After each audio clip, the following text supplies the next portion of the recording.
I walk with you wherever you go. Through tears and Shalom, joy. selamat malam semuanya. Saya bukan SOC, saya OSC. Ngawur.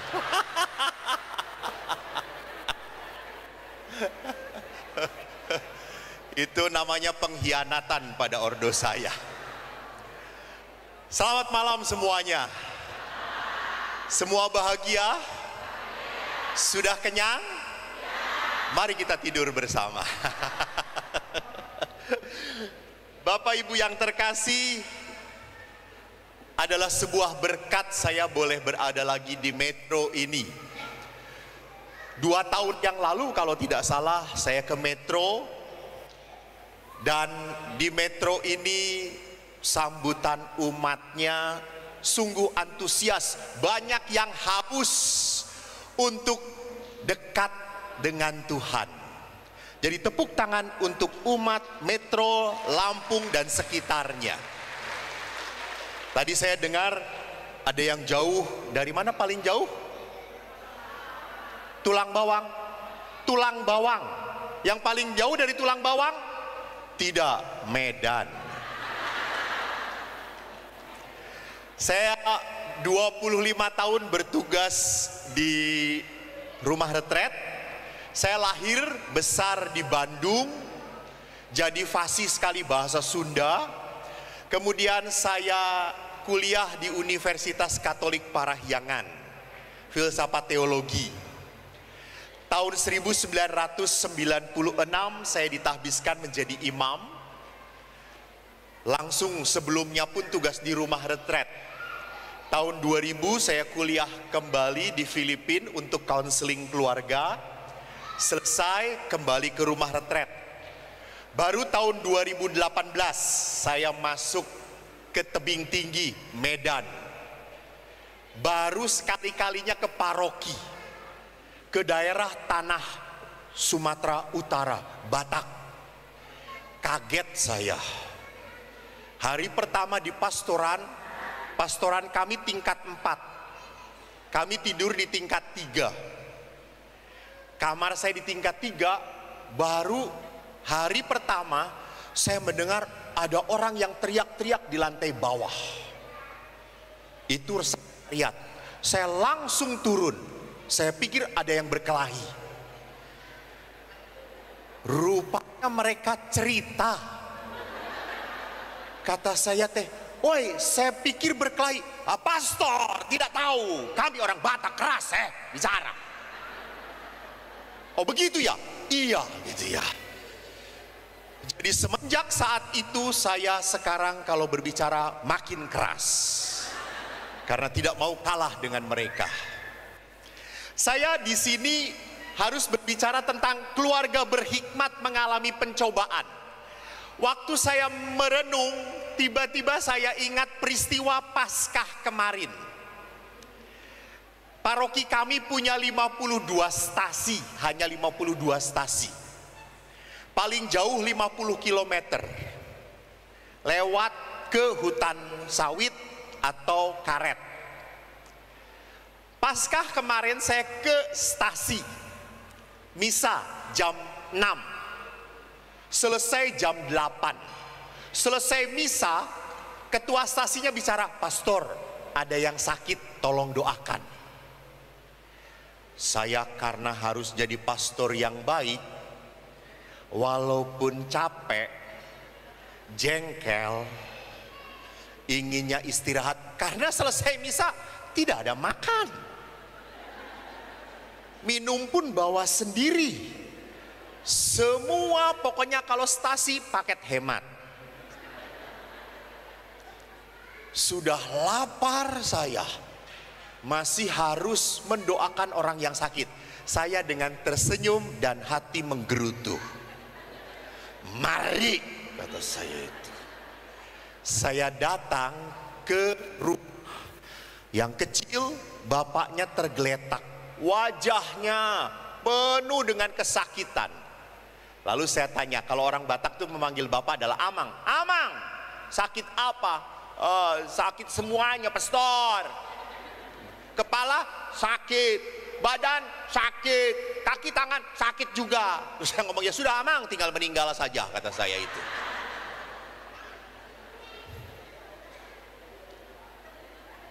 Aduh pastor, sakit. Lalu kata saya, kantongnya makin sakit pastor. Sudah banyak saya ke rumah sakit tidak sembuh-sembuh.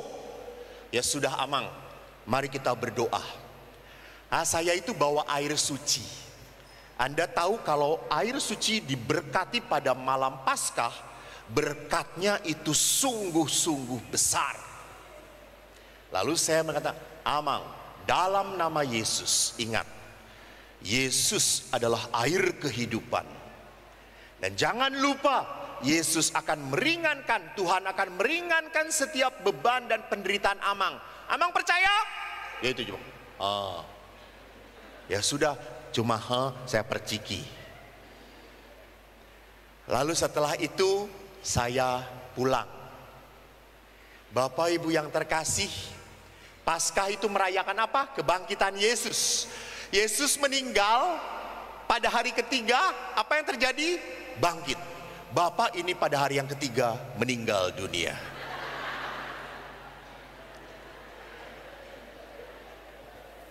Saya dipanggil kembali, pastor, sukses. Ketua stasinya ngomong kayak gitu. Sukses pastor ini. Memang di Bandung pun pastor terkenal adalah pastor pencabut nyawa ya. Di sini sukses pastor. Apa maksudnya? Bapak, yang pastor doakan tadi malam meninggal. Siang ini pastor harus datang misa. Baik, saya datang. Bapak Ibu, waktu saya datang, saya melihat wajah Bapak ini tenang, begitu damai. Istrinya menangis, anak-anaknya menangis. Pertanyaan saya, kematian itu musibah atau berkat?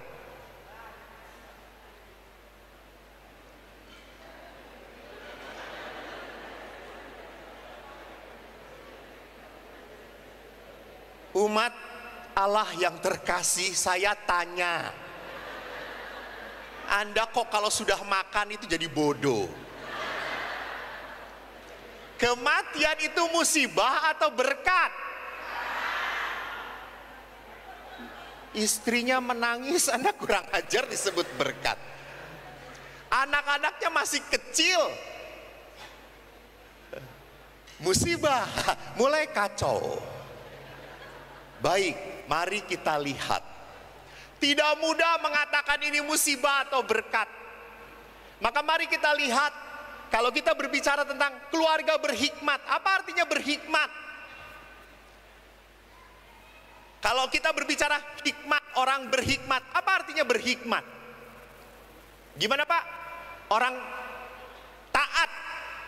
Hikmat adalah taat. Saya akan mengatakan hikmat itu apa? Kebijaksanaan. Wisdom. Orang bijaksana itu adalah orang yang tahu benar, lalu melakukan apa yang dia ketahui, itu bijaksana. Lawannya bijaksana itu apa? Bijaksini. Ini kalau TK-nya nyogok kayak gini. Lulus TK aja nyogok gitu ya. Ibaratnya bijaksana, bijaksini gitu ya. Lawannya lagi bijaksono gitu ya. Lawan dari bijaksana adalah bodoh. Jadi orang bodoh itu tahu tapi tetap nekat. Maka orang itu tahu merokok itu tidak baik untuk kesehatan, tidak baik untuk paru-paru. Jadi kalau orang yang tidak merokok adalah orang bijaksana. Dan orang yang merokok adalah Anda yang ngomong, bukan saya ya. Tolong. Jadi dia tahu masih nekat. Contoh, Samchan Hao Zhe.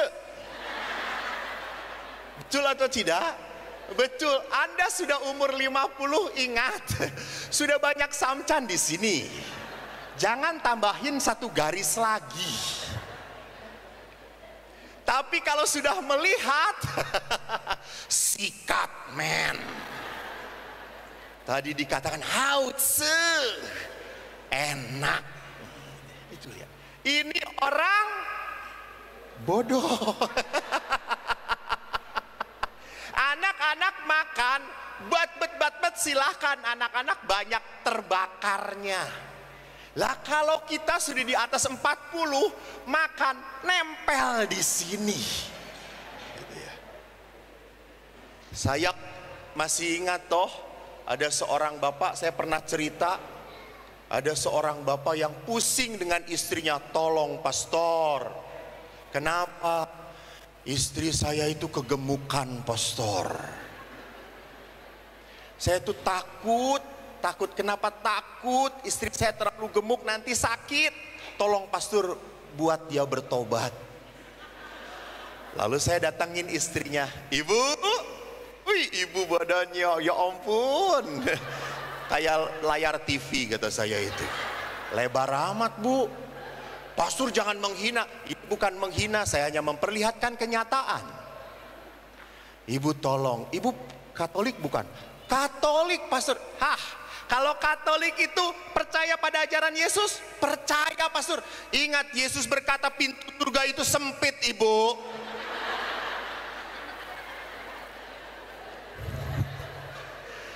Jadi kalau ibu besar mau masuk pintu surga, mental lagi kata saya itu. Syukur kepada Allah ibu ini bertobat saudara-saudara. Jadi bapak ibu yang terkasih, orang berhikmat itu artinya udah jangan nunjuk orang, woi tobat gitu ya. Orang berhikmat adalah orang yang tahu dan melakukan, itu yang namanya cerdas. Dan orang yang berhikmat kalau di dalam Tuhan itu adalah orang yang sungguh tahu ajaran Allah, karena Tuhanlah yang memberikan hikmat. Kebenaran itu hanya ada di dalam Tuhan. Maka pada saat orang berhikmat, orang itu benar-benar mengetahui apa yang Tuhan mau. Jadi tadi, apakah kematian suami ini berkat atau musibah? Tuhan tahu.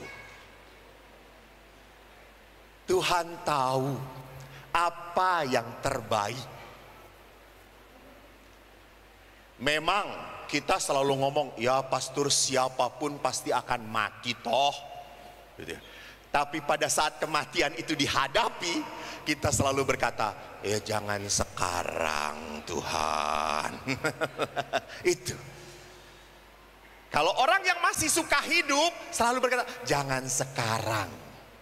Memang ada beberapa oma-oma yang saya kunjungin. Oma bagaimana? Ya pastor saya sudah tua, nggak bisa apa-apa lagi, tinggal nunggu mati. Hanya perhatikan di sini bahwa saya mau mengatakan hikmat yang dikatakan, yang kita bahas di sini adalah orang yang mengerti bahwa kebenaran itu ada di dalam Tuhan. Maka sekarang bagaimana, apakah orang berhikmat masih dicobai oleh Tuhan? Kita berbicara tentang pencobaan kalau begitu. Apa itu pencobaan? Kita berbicara lewat surat Rasul Yakobus. Rasul Yakobus berkata, apabila seseorang dicobai, janganlah ia berkata pencobaan ini datang dari Allah. Sebab Allah tidak dapat dicobai oleh yang jahat, dan ia sendiri tidak mencobai siapapun. Yakobus. Tetapi tiap-tiap orang dicobai oleh keinginannya sendiri, karena ia diseret dan dipikat olehnya. Dan apabila keinginan itu telah dibuahi, ia melahirkan dosa. Dan apabila dosa itu sudah matang, ia melahirkan maut. Jadi perhatikan di sini, Allah itu tidak mencobai manusia. Lalu percobaan itu datangnya dari dikatakan tiap orang dicobai oleh keinginannya sendiri.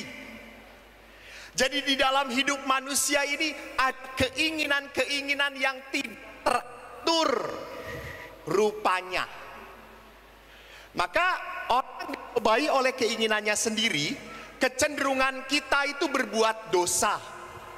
Nafsunya tidak terarah. Contoh, dalam kitab Kejadian bab 6 ayat 5 pun dikatakan kecenderungan hati manusia selalu membuahkan kejahatan. Contohnya, kita dipanggil untuk setia.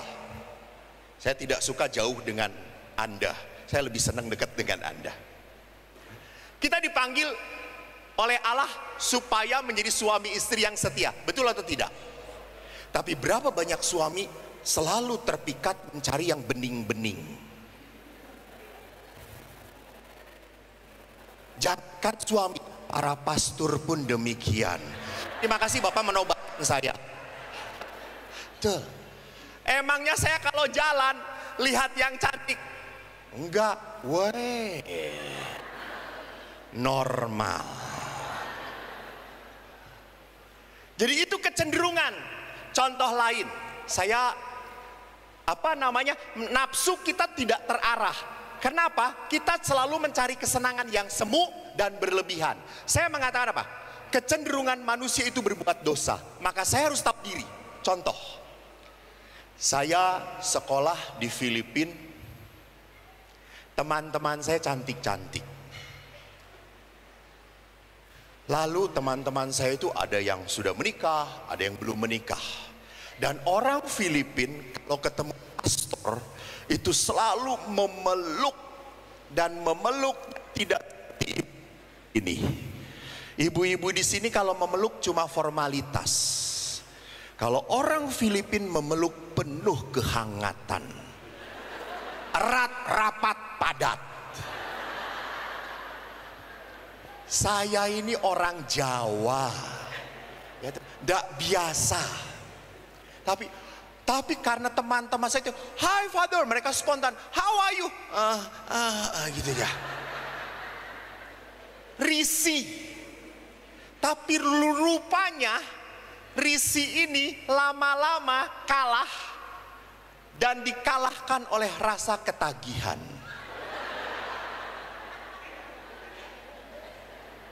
Jadi kalau ketemu teman itu saya bahagia, kalau libur itu saya sedih. Jadi selalu senang kalau kuliah, "Yeah, how are you?" gitu ya.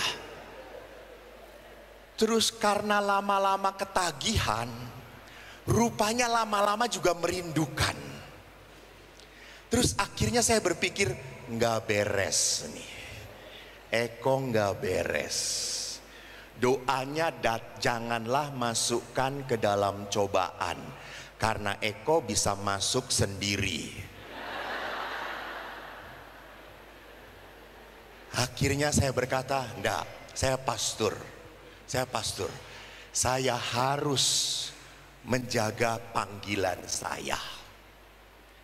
Lalu akhirnya enough, saya tidak.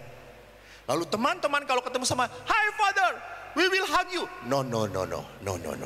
Why Father? I have something no good here. Father, we hug in Christ, kata saya. Lu tenang, gua pulang pening coy.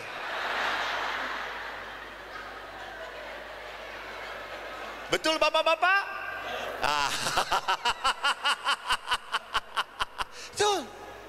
Jadi saya tahu diri, akhirnya apa kalau mereka tuh salam saja, salam sudah gitu ya. Lihat di sini. Jadi kalau orang tidak bisa nahan diri, kecenderungan kita berbuat dosa, jatuh. Jangan pernah coba-coba.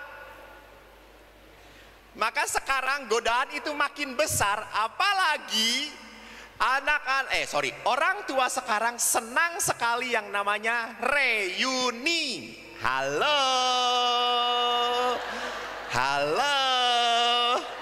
itu bisa menjadi ladang dosa kalau tidak hati-hati. Karena apa? Cinta lama bersemi. Betul. Cinta lama belum kelar. Yang punya pengalaman langsung hafal. Tuh. Reuni tuh minimal 2, 5, 10 tahun. Ini tiap bulan reuni. Ini kampret namanya.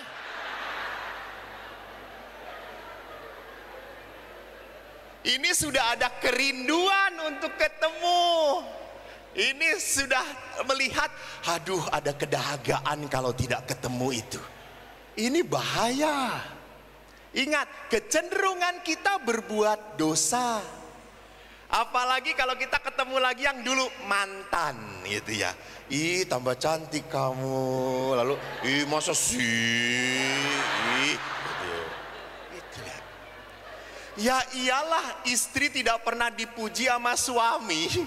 Sama teman sendiri baru ketemu lagi. Ih kamu jadi cantik banget. Oh, you know lah. Jadi mengerti maksud saya bahwa manusia itu siapapun sering dicobai oleh keinginannya sendiri. Maka lihat, dan kita pun ini apa? Akibat dosa asal yang ada dalam diri kita. Itu pun menyebabkan apa? Kita mencari kesenangan yang semu dan berlebihan. Ya, saya tidak mengatakan reuni itu jahat, tidak, tapi tidak berlebihan. Tidak berlebihan. Jadi kalau orang sudah berlebihan, orang sudah mencari senangnya, orang sudah mencari nikmatnya. Makan untuk hidup, bukan hidup untuk makan. Jadi kita makan itu supaya bisa hidup. Tetapi banyak sekali orang-orang yang makan enak, sehingga cari apa? Enaknya. Maka kalau orang cari enaknya, baru makan di sini sudah langsung ngomong, ya kok di sini ya, padahal di restoran itu lebih enak banget. Yang ini aja belum ketelen, sudah ngomongin yang di sana lebih enak. Ini lihat, kesenangan yang tidak teratur. Orang selalu ingin berlebih, tidak bisa mengatakan enough, cukup. Ini cobaan yang dikatakan oleh Rasul Yakobus oleh keinginannya sendiri. Hanya sekarang mari kita lihat bahwa di dalam kitab suci ada sisi lain tentang cobaan, pencobaan. Pencobaan itu pun ada kata menguji. Saya coba lihat di dalam bahasa Inggris, kalau Yesus itu masuk ke dalam pencobaan. Pencobaan dalam bahasa Inggris adalah temptation. Tapi kalau diuji seperti Abraham diuji untuk menyerahkan siapa anaknya? Ishak. Itu dalam bahasa Inggrisnya bukan temptation. Di bahasa Inggrisnya disebut put to the test. Jadi tes itu ujian. Kan ada kalau sekolah kelas 6 nggak ada toh. Kamu sudah lulus cobaan belum? Bukan.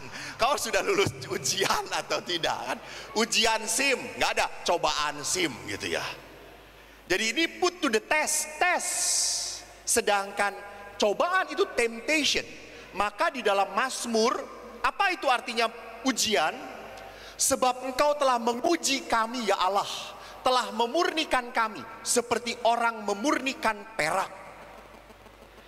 Kata uji pun muncul lagi. Sesungguhnya aku telah memurnikan engkau, namun bukan seperti perak, tetapi aku telah menguji engkau dalam dapur kesengsaraan. Kata ujian pun muncul di dalam kitab kebijaksanaan. Setelah disiksa sebentar, mereka menerima anugerah besar, sebab Allah hanya menguji mereka lalu mendapati mereka layak bagi dirinya.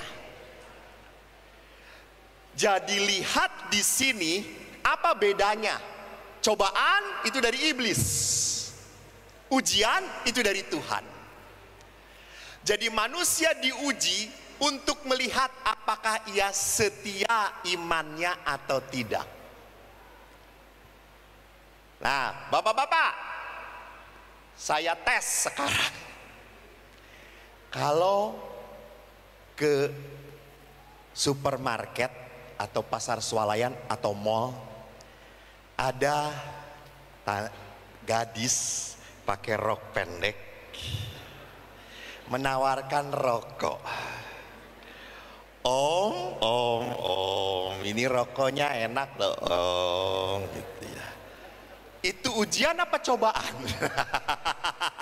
Bapak-bapak jawab.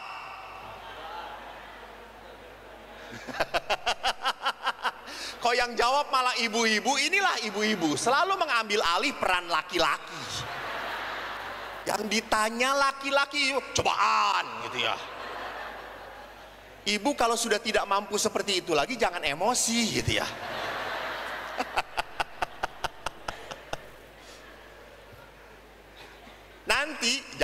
Nanti kita bisa lihat jelas apa bedanya cobaan dan ujian. Yesus dicobai atau diuji? Yesus temptation, dicobai. 3 hal. Menjadikan roti untuk jadi batu. Anda rupanya hafal, lebih hafal dari saya. Iblis meminta bahwa Yesus menyembah sehingga ia bisa diberikan seluruh kemuliaan dunia ini. Saya intermezzo. Pada saat membaca bahwa iblis berkata, Yesus, lihat seluruh kuasa dunia, aku akan memberi kepada kamu kalau kamu menyembah aku. Pertanyaan saya, jadi iblis itu bisa memberi berkat atau tidak?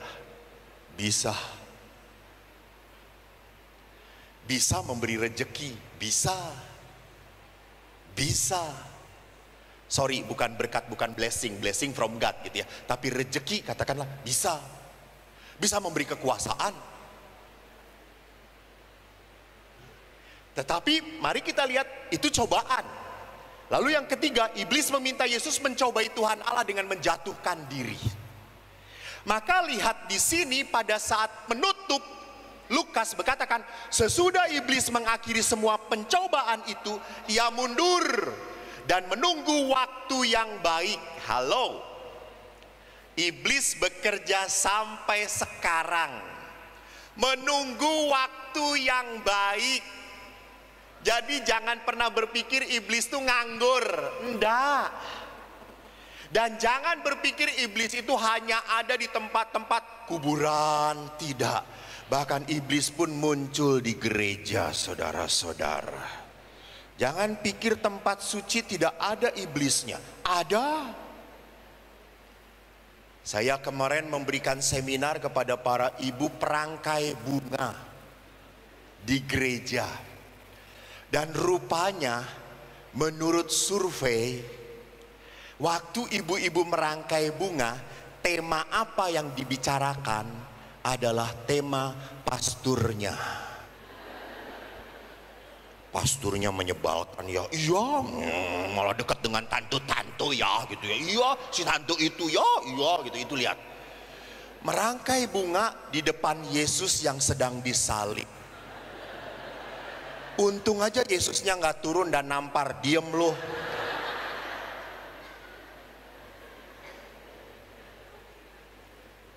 Jadi jangan berpikir bahwa iblis, roh jahat, godaan itu hanya ada di tempat. Enggak. Di mana-mana iblis selalu mencoba kita supaya kita jatuh. Karena ini kemenangan bagi iblis. Maka ditulis, ia menunggu waktu yang baik. Nah sekarang, apa bedanya cobaan dengan ujian? Iblis mencobai manusia supaya manusia jatuh dalam dosa. Jadi tujuan iblis mencobai manusia supaya manusia itu jatuh. Saya waktu ditanya, Pastor setelah 25 tahun kerja di rumah retret, lalu pindah. Saya tidak di kota Medan, saya 86 km dari Medan. Tebing tinggi, bukan bukit tinggi. Dan di tebing tinggi jangan cari tebing, tidak ada tebingnya. Yang ada tinggi suhunya. Lalu saya pindah ke tebing, dan waktu pindah tiba-tiba khotbah saya menjadi viral. Kalau orang tebing tidak menyebutkan viral, pastor ini pastor spiral, kata dia itu. Terus saya mengatakan, saya tidak spiral, saya IUD, kata saya itu. Jadi kalau saya ke stasi-stasi langsung, weh pastor spiral gitu ya. Emangnya KB gue. Lalu ditanya, apakah saya berkat atau musibah? Saya diminta akhirnya khotbah di sana sini, termasuk metro ini. Dan Anda tahu orang metro kalau sudah minta, saudara-saudara, Tuhan Yesus setiap menit WA. Apa enggak jebol handphone saya?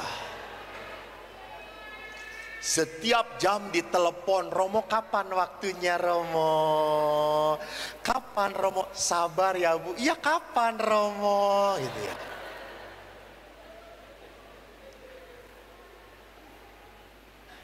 Saya apakah dipanggil ke sana sini adalah sebuah anugerah? Kalau jujur musibah. Saya lebih senang jadi pastor yang duduk tenang, anteng di gereja, diem. Udah, gak banyak yang komentar.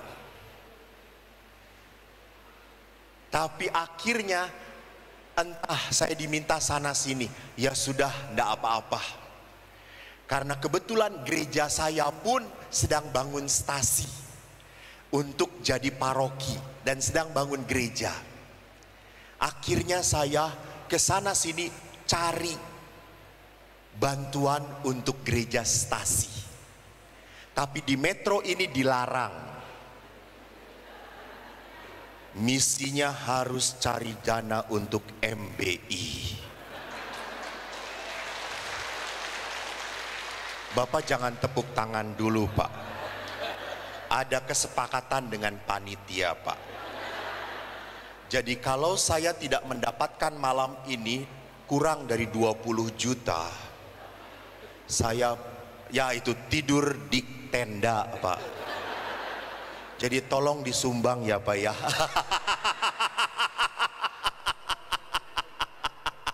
Ini juga bukan pemaksaan, ini mengetuk hati saja Pak. Kalau terketuk sumbang, kalau tidak terketuk sumbang. Kan cek. Jadi lihat di sini bahwa iblis menggoda untuk mencobai supaya kita jatuh dalam dosa. Yang kedua, lihat, saya ingat sekali. Tolong, kalau umat Katolik itu di Filipina lagi, suka lucu toh. Kalau di Filipina itu negara Katolik, betul. Tapi kalau ke gereja, maaf ya, ibu-ibunya itu tidak pernah menghargai romonya, bahwa romonya itu pun punya keinginan yang tidak teratur gitu ya. Jadi ibu-ibunya itu kalau baju turun, kalau rok naik. Kalau duduk di depan pening kita. Khotbah yang sudah disiapkan hancur sudah gitu ya. Putih-putih semuanya. Sampai teman saya Indonesia itu waktu kita sama-sama misa gitu ya, dia bagi komuni Body of Christ. Tiba-tiba ibu-ibu mantep banget gitu. Wow, that's your body gitu. Lalu ibu itu ngomong, amin. Cobaan gitu ya. Menjatuhkan.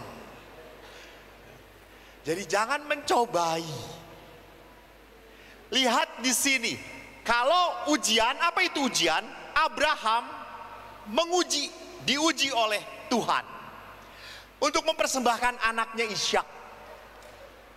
Tuhan menjanjikan Abraham, kau akan mendapatkan keturunan sebanyak bintang di langit. Baru satu aja udah diambil. Apa enggak gendeng Tuhan ini? Abraham itu adalah bapak orang beriman 5 agama besar. Dan Abraham taat.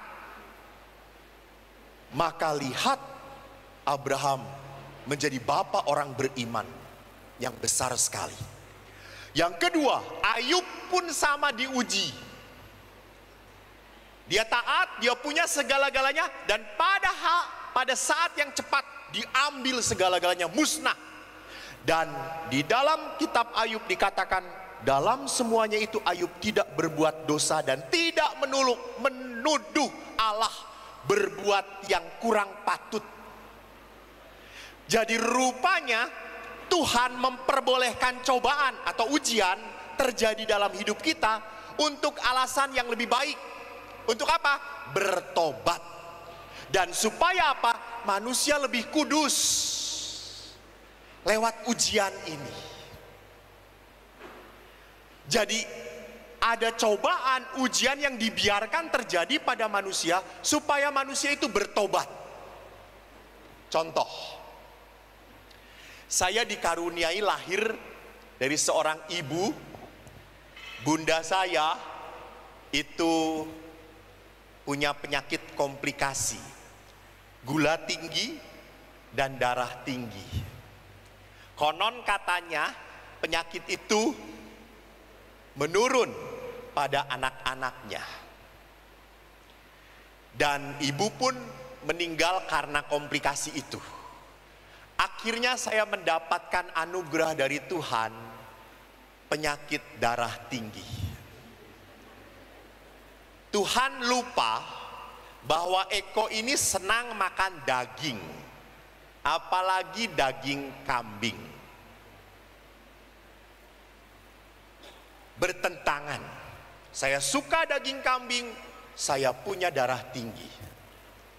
Saya harus membatasi. Tetapi umat Bandung ini sering mencobai saya. Dan kalau dicobai saya juga sukanya senang. Jadi kalau umat Bandung selalu berkata, Romo kita makan. Mereka tahu saya suka makan daging kambing. Ayo Romo makan kambing. Enggak kata saya tuh. Romo ini enak banget, empuk sekali. Enggak, saya udah tahu. Ayo Romo, enak. Akhirnya enak? Ya udahlah dikit. Dan saya pergi dengan suami istri dan saya bertiga makan. Romo berapa? 2. Bener 2. Ngetes. Akhirnya ibu itu berkata 10. Kak Romo 2, kami 3, suaminya. Ya 10. Dimakan. Gimana Romo? Hai edang. Tambah ya Romo. Ayo tambah Romo. Lagi Romo ya, tambah ya Romo. Gitu ya. Saya lihat suaminya baru 5, sama istrinya sudah diinjekin jempolnya. Udah kamu selesai, udah. Sampai suaminya tuh akhirnya cuma ngejilatin bitingnya aja tuh.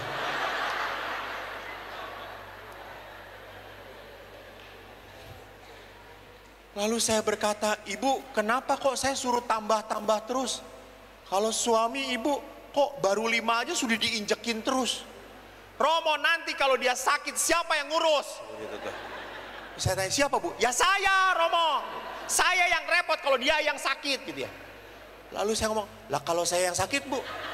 Terserah Romo gitu ya. Oh saya pikir ibu ini baik gitu saya. Dan akhirnya setelah ibu itu ngomong, saya ngomong, sudah bu cukup pak? Saya lihat, udah ngomong cukup, 25 tusuk. Kata saya, waduh gitu ya. Tambah Romo? Enggak, cukup kata saya. Selesai, itu makan malam. Saya pulang ke rumah. Biasa saya tertidur jam 11. Sudah langsung pulas. Itu jam 11, tiba-tiba panas badan saya. Keringat. Saya nyimpen tensi di rumah, di kamar. Saya tensi kurang lebih 120. Dan jantung saya berdetak. Saya sadar, oh iya ya, saya darah tinggi. Lalu di situ saya mulai ketakutan. Takut mati. Lalu saking ketakutannya, namanya kalau orang takut, apa yang dilakukan oleh orang takut? Berdoa. Saya lalu berdoa, Tuhan, jangan hari ini saya dipanggil Tuhan. Saya masih muda Tuhan. Saya masih bisa khotbah gitu. Kebetulan saya tinggal dengan pastor yang sudah 80 tahun ke atas di seberang saya gitu. Saya ngomong, Tuhan kalau mau manggil dia saja. Dia sudah tua Tuhan, gak bisa apa-apa, kata saya itu. Setelah doa seperti itu saya jadi tenang. Saya bisa tidur nyaman. Besoknya jam 5 saya bangun, segar. Wih, bangun, yes, kata saya itu. Saya pikir, wih, jangan-jangan pastor dari sebelah, kata saya. Lalu saking takutnya saya langsung keluar, saya gedor pintunya. Pastor, pastor, karena orang Belanda. Pastor, pastor. Enggak jawab. Saya sampai tendang pintunya. Pastor, woi, gitu. Masih hidup? Ya masih, kata dia itu. Paginya setelah doa, dia tanya, kenapa kamu menendang-nendang kamar saya dan teriak-teriak masih hidup atau tidak? Lalu saya ceritakan, jadi kamu kurang ajar ya. Jadi perhatikan di sini, mulai saat itu saya bertobat. Setelah saya tidak pernah makan sate lebih dari 25 lagi. Batasnya 25 bagi saya. Bertobat toh. Lalu 3 minggu yang lalu juga saya lucu, ada seorang bapak jemput saya. Dia di tol Jagorawi, bapak ibu, yang kencang banget sampai 140, 160, gila kata saya. Pung, wush, gitu ya. Saya itu di depan, salam Maria penuh rahmat Tuhan. Takut saya. Si bapak itu memang cuat salib gitu. Ini mau kemana kata saya. Terus saya ngomong, Pak kalau ke surga jangan cepet-cepet Pak, kata saya itu. Oh tenang Romo, saya sudah biasa. Iya biasa-biasa kata saya, jangan seperti ini gitu. Lalu tiba-tiba agak macet, suruh bawa itu ngerem. Lalu macet, loh kenapa ini macet tiba-tiba? Di tol ini tidak pernah macet pastor. Iya, pada saat dilihat di depan ada tabrakan. Kita melihat ada yang terguling, ada yang tertidur berdarah-darah, mobilnya terbalik. Lalu setelah itu kita lewat, dan bapak itu langsung kecepatannya cuma 80 gitu ya. Terus saya ngomong, taubat. 5 menit kemudian ngebut lagi, kurang ajar kata saya itu. Jadi perhatikan antara taubat dan kumat itu cepat sekali perubahannya. Di rumah retret pun sama. Kalau retret itu anak-anak, saya kan suka cerita kalau dengan anak-anak SD buat taubat gampang. Matikan, setel, pasang lilin, 2, setel lagu, di doa ibuku, langsung anak-anak wah. Terus saya ngomong, mari kita kenang mama kita. Kamu sering melawan mama, itu langsung gampang. Tobat. Tapi seringkali kalau setelah misa, besoknya misa, saya tanya anak laki-laki, nak, kenapa tadi malam pastor lihat kamu menangis? Oh pastor saya menangis karena dia nangis, saya juga jadi nangis gitu ya. Oh nangis kok berjamaah kata saya itu. Tapi kalau perempuan saya tanya, nah kenapa nangis? Oh pastor saya nangis karena ingat mama. Pastor, Kenapa? Saya suka nyakitin hati mama, pastor. Bagus. Jadi kamu merasa bersalah? Iya, pastor, kita merasa bersalah. Bagus. Coba pulang kalian minta maaf. Ada tahu reaksi anak-anak? Loh, kamu kan merasa bersalah? Iya, salah. Ya pulang minta maaf. Terus saya tanya, kenapa? Mama juga kalau salah nggak pernah minta maaf. Jadi anak tuh mencontoh siapa? Orang tuanya. Jadi antara taubat dan kumat itu tidak jauh-jauh. Bisa jadi di sini taubat, keluar setan makin besar lagi. Jangan pernah lupa kenapa? Karena dalam Injil jelas, di saat Anda taubat, satu setan keluar, dia akan datang dan membawa pasukan untuk menggoda kita, biar kita lebih parah lagi. Jadi di sini lihat pertobatan, tetapi juga ujian dalam terjadi pada manusia demi pengudusan manusia. Saya ingat sekali seorang ibu. Beliau kena kanker payudara. Beliau itu berkali-kali ke Lourdes, sampai 4 kali. Pada kali yang keempat, izin kepada anaknya, "Nak, mama mau ke Lourdes." Lalu anaknya itu ngomong, mama itu ngapain ke Lourdes? Sampai sekarang juga tidak dapat mujizat apa-apa. Mama tetap sakit kanker. Ngapain harus ke Lourdes berdoa? Sudah, mama diem saja. Capek-capek ke Lourdes harus ini. Mamanya katain seperti itu jengkel. Lalu mamanya ngomong, "Nak, mama ngomong. Mama ke Lourdes ini yang keempat. 3 kali mama berdoa. Memang sampai saat ini mama belum sembuh kankernya. Tetapi karena mama pergi ke Lourdes, makin lama mama makin berdamai dengan kanker ini. Mama tidak berdoa lagi supaya sembuh. Mama berdoa semoga mama menerima kanker ini sebagai bagian hidup mama." Dan apa yang terjadi?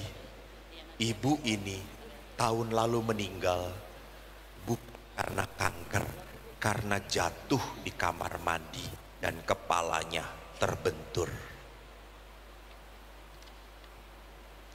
Jadi ibu ini pergi berdoa. Dia makin merasakan sakit ini bukan penderitaan. Sakit ini adalah berkat dari Tuhan supaya dia makin dekat dengan Allah. Jadi ini orang beriman. Jadi diberi penderitaan supaya apa? Semakin kudus. Kalau Anda membaca riwayat orang-orang kudus, mereka menderita. Dan penderitaan itu membuat mereka makin dekat dengan Allah. Jadi lihat di sini, hal-hal yang tidak sesuai dengan hidup manusia diberikan kepada manusia supaya manusia dikuduskan lewat sakit itu. Pertanyaannya, mengapa orang baik menderita? Kalau orang jahat menderita mah itu sering disebut sebagai apa? Karma, azab. Kalau kita mendengar ada orang jahat, orang sudah ngelicikin kita, dia celaka, kita langsung berkata, syukur pada Allah. Rasain, akhirnya Tuhan mendengar doaku. Itu lihat. Ini bukan hal yang perlu dipertanyakan. Tetapi kita bertanya, pada saat orang baik menderita.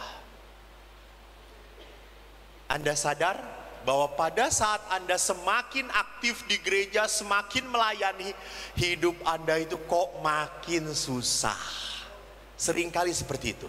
Itu ada orang yang teriak betul, penuh penderitaan sekali beliau itu.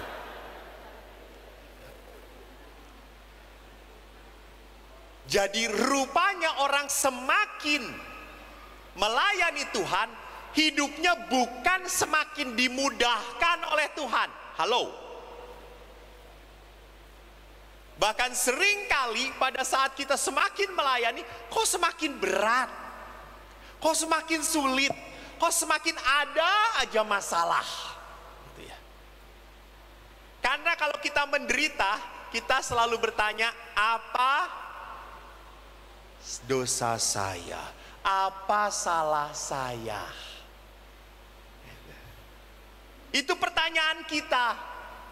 Dan kita selalu bertanya, mengapa Tuhan? Kan ada beberapa ibu juga yang sharing dengan saya, Romo, saya tuh sudah doain anak, sudah dididik baik-baik, kok jadinya kayak gitu. Kayak gitu gimana Bu? Ya kayak bapaknya.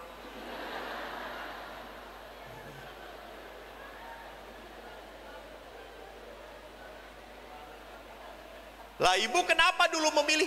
Dulu memilih itu baik banget bapaknya. Setelah kawin keluar aslinya. Lalu ibu tahan nggak? Enggak. Terus kenapa sampai sekarang? Ya sudah. Lah. Jadi perhatikan, ada orang-orang tertentu yang mengatakan, Tuhan mengapa? Bapak ibu, kalau kita menderita, kita selalu ingin tanya, mengapa? Pertanyaan saya, kalau Anda sudah mendapat jawaban yang memuaskan Anda, apakah penderitaan itu akan hilang? Tidak. Jadi memang ada misteri penderitaan yang tidak bisa kita jelaskan. Kita hanya dituntut seperti Injil Matius mengatakan apa? Barang siapa mau mengikuti aku, ia harus memikul salibnya, mengikuti aku, memikul salib. Saudara-saudara, ingat, setiap keluarga itu punya salibnya masing-masing. Tuh. Jangan lupa, jangan pikir, bapak itu enak ya, akrab, duaan terus kemana-mana, istrinya ke toilet, bapaknya juga ke toilet, gitu ya.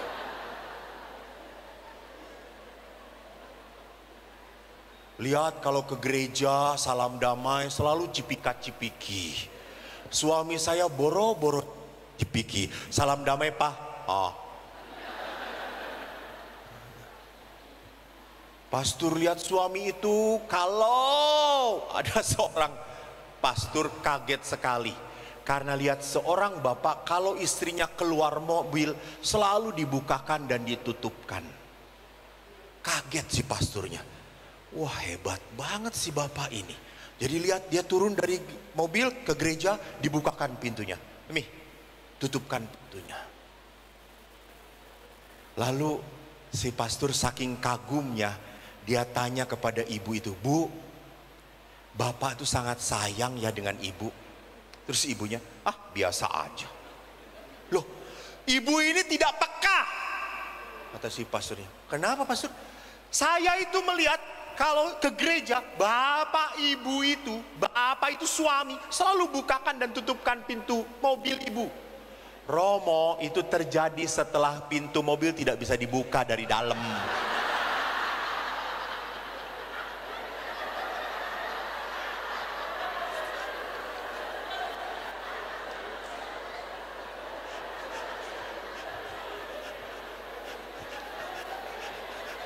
Oh, baru yang lain apa sih ngertinya? Biasa naik angkot susah lah, kalau dia naik angkot tidak pernah.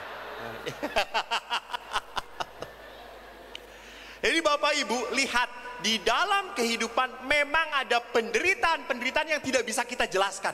Dan bukan penderitaan itu untuk dijelaskan, penderitaan itu untuk diterima, dipanggul,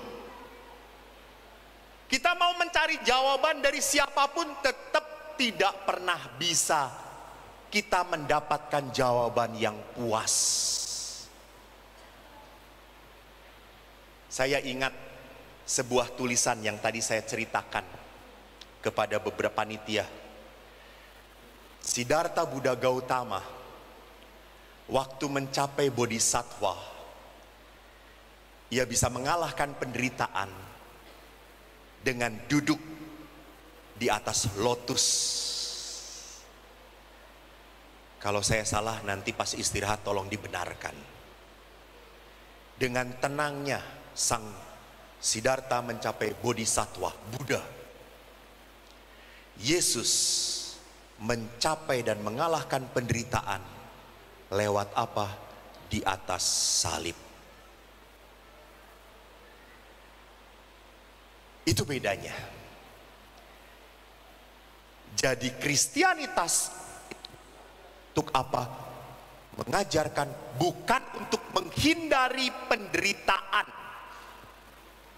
Kristianitas mengajarkan kita untuk menggenggam penderitaan. Anda tahu kawin itu sulit? Ya. Anda tahu kawin itu sampai mati? Ya. Kenapa banyak mengeluh? Kenapa Anda banyak membanding-bandingkan? Itu yang membuat Anda makin menderita. Itu yang membuat Anda makin sakit, kecewa. Karena banyak sekali perkawinan, halo, tidak sesuai dengan harapan. Betul atau tidak? Aduh ampun, langsung dijawab. Dan ibu-ibu yang menjawabnya.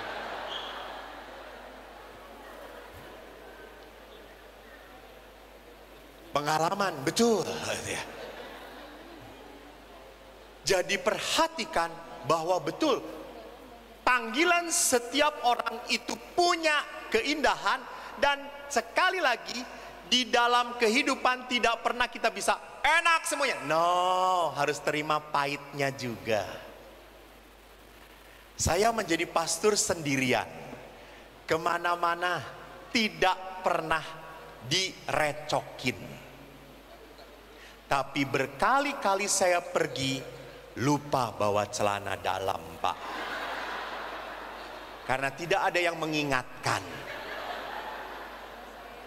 Bapak kalau pergi keluar kota, siapa yang menyiapkan segala-galanya? Istri. Enak, Pak. Pertanyaan saya juga, Bapak, apakah Bapak tahu nomor istri berapa dalemannya? Laki-laki tidak akan tahu. Nggak tahu betul, laki-laki hanya fisik. Segini Romo, segini Romo. Sebelum nikah segini, sekarang segini Romo. Kalau istri tahu nggak dalaman suaminya?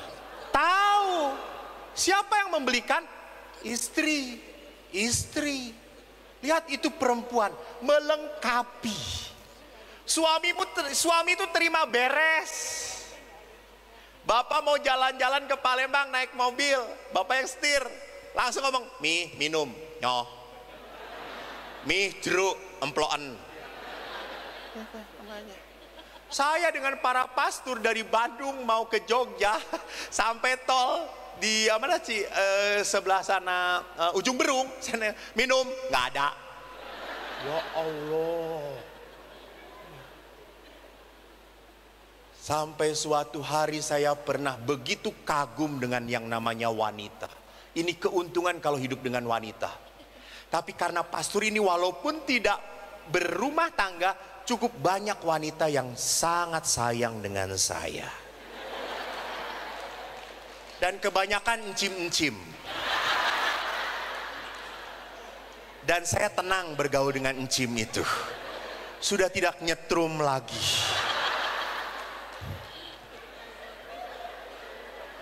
Dia tegangannya sudah habis.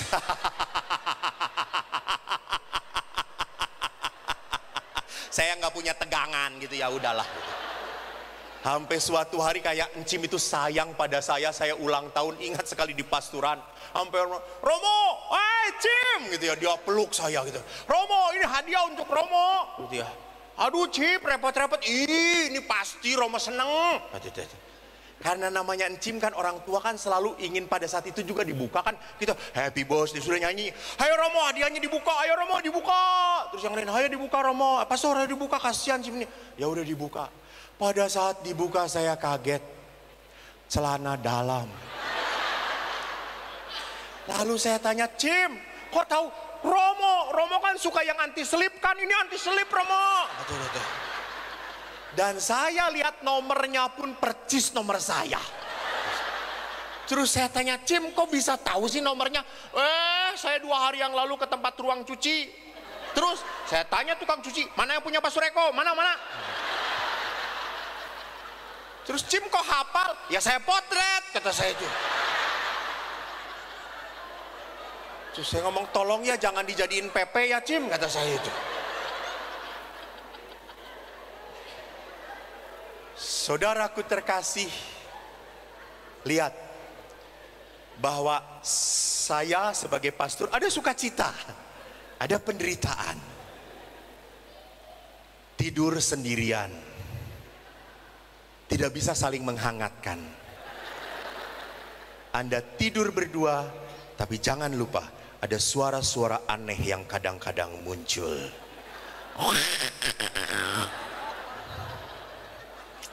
Baik Bapak Ibu yang terkasih, kita break dulu 15 menit. Terima kasih, Tuhan memberkati. Saya kembalikan kepada panitia. Ya. Kita beri aplaus sekali lagi untuk Romo Eko. Baik, kita teruskan dahulu. Bahwa apa? Mengapa orang baik menderita? Kita selalu bertanya bahwa penderitaan itu selalu dikaitkan dengan dosa, dengan kesalahan. Rupanya sejak zaman Yesus tidak pernah mengaitkan antara dosa dan penderitaan. Mari kita lihat dalam Injil Yohanes. Yohanes bab 9 ayat 1 sampai 3 menuliskan kisah yang cukup pendek tetapi menarik. Yesus sedang lewat, ia melihat seorang buta sejak lahirnya. Murid-muridnya bertanya kepadanya, Rabi, siapakah yang berbuat dosa? Orang ini sendiri atau orang tuanya sehingga ia dilahirkan buta? Jawab Yesus, bukan dia dan bukan juga orang tuanya. Tetapi karena pekerjaan-pekerjaan Allah harus dinyatakan di dalam dia. Jadi perhatikan, Tuhan itu bisa memberi berkat lewat penderitaan. Ini bahasa yang paling susah. Karena penderitaan itu selalu kita lihat sebagai sesuatu yang kita hindari. Betul toh? Kalau kita sedang menderita, kita selalu berkata, Tuhan cepat selesai, cepat beres. Saya sudah tidak tahan. Tetapi Yesus memperlihatkan di sini, kebutaan itu dibiarkan karena Tuhan mau menunjukkan kemuliaan lewat kebutaan. Intermezzo. Saya bertemu dengan seorang pastor yang sudah meninggal. Pastor itu berkata, Eko, kamu tuh salib suci ya? Pastor itu pun salib suci. Ya, ciri khas salib suci adalah merah dan putih. Ini adalah lambang dari darah yang keluar dari lambung Yesus dan air yang keluar. Jadi seorang salib suci harus menemukan keselamatan dalam penderitaan. Dia mengatakan seperti itu. Jadi seorang salib suci harus menemukan keselamatan dalam penderitaan. Lalu dia nerusin, tapi jangan lupa penderitaan itu ada 3 macam. Dia mengatakan salib itu ada 3 macam. Lalu saya bingung, emang salib apa saja, pastor? Dia itu orang sederhana, dia mengatakan begini, kok ada salib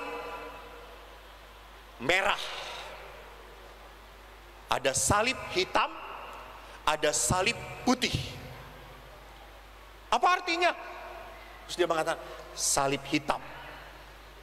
Salib hitam itu adalah penderitaan yang terjadi karena salah kita sendiri. Jadi tidak setiap penderitaan itu menyucikan. Tidak setiap penderitaan itu menguduskan dan membuat bertobat. Tidak. Karena ada kesalahan-kesalahan penderitaan yang terjadi karena kesalahan saya. Contoh akhirnya saya jelaskan. Oh iya betul. Saya ini senang makan tahu.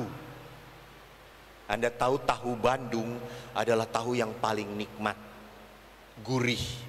Tahu Lampung seperti sendal jepit.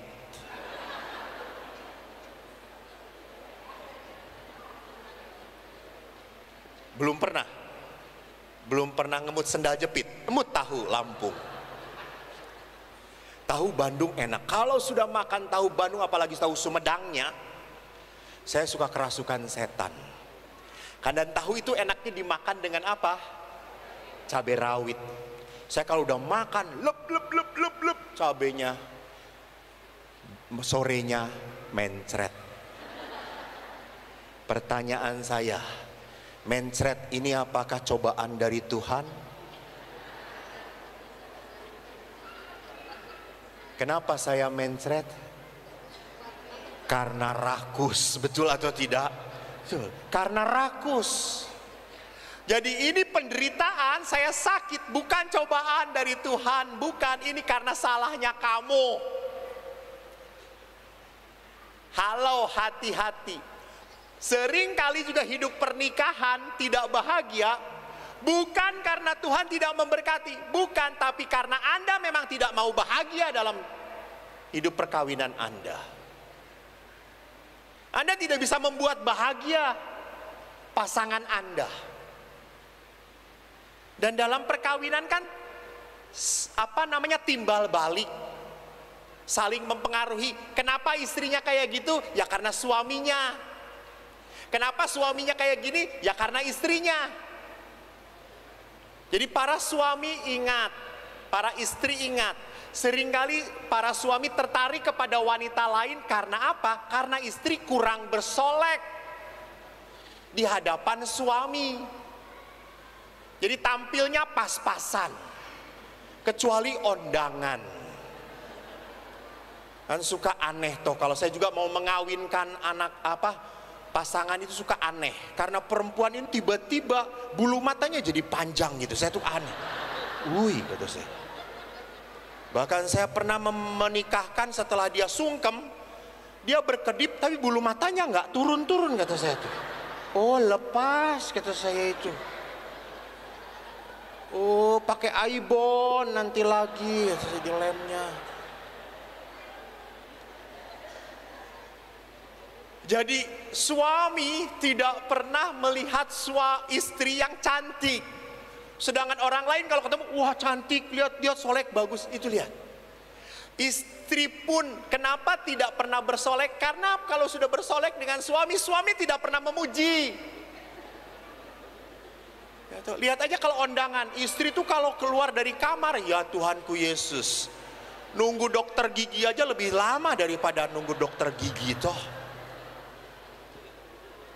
Sudah gitu keluar pas-pasan gitu ya. Anda cuma, nih ya Allah, semua ditempelin.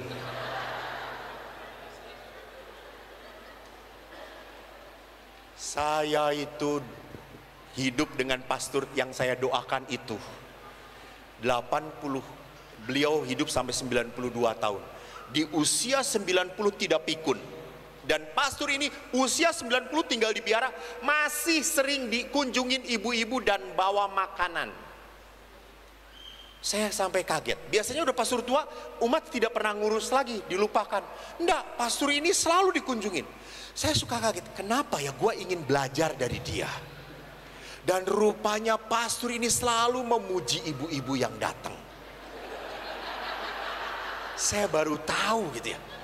Karena suatu hari saya Nginjen itu apa dalam bahasa Indonesia? Ngintip. Ngintip, dia ada tamu. Ibu-ibunya, ya Tuhan gitu ya. Dia bawa cukyok, Anda tahu cukyok itu? Itu benar-benar enak sekali. Dia bawa cukyok, lalu pastor, dia sudah menyambut. Ibu cantik sekali ibu, langsing sekarang. Pastor gitu ya. Padahal saya lihat, ya Tuhanku kayak gitu. Saya berpikir, lalu dengan babi yang dipotong juga udah sama, kata saya itu. Tapi si pastor ini ngomong langsing banget. Wah, nanti kalau ibu itu pulang, gue protes. Lalu si ibu itu disambut, pastor, aduh pas ibu terima kasih banyak ya, ibu itu kalau udah masak paling enak sedunia. Dan ini ngomong terus hal yang sama kepada orang yang lain juga gitu ya. Oh iya pastor, ya suami saya emang nggak pernah kayak gitu. Suami ibu jarang muji ya. Ya udah pulang ya bu. Makasih ya pastor. Ya makasih ya bu, sering-sering gitu ya. Setelah ibu itu pulang, saya tanya, pastor sudah tua, harusnya bertobat. Kata saya. Emang kenapa saya kok? Pastor mencontohi pastor junior tidak benar. Apa? Pastor berbohong di depan saya. Emangnya kamu ngelihat saya ngintip? Kamu lebih dosa kok ngintip, kata dia. Ngintip demi kebenaran, kata saya itu. Apa emang dosa saya? Pastor itu tadi lihat ibu tadi sebesar itu, dan pastor berkata, ibu langsing. Pastor bohong. Lalu pastor itu berkata, Eko, saya tidak bohong. Saya lihat besar pastor. Eko, waktu saya ngomong saya copot kacamata saya. Pastor itu kacamatanya tebal sekali gitu. Kata saya, oh iya. Saya bisa mengerti gitu ya. Jadi Pak kalau mau memuji ibu, copot kacamatanya dulu.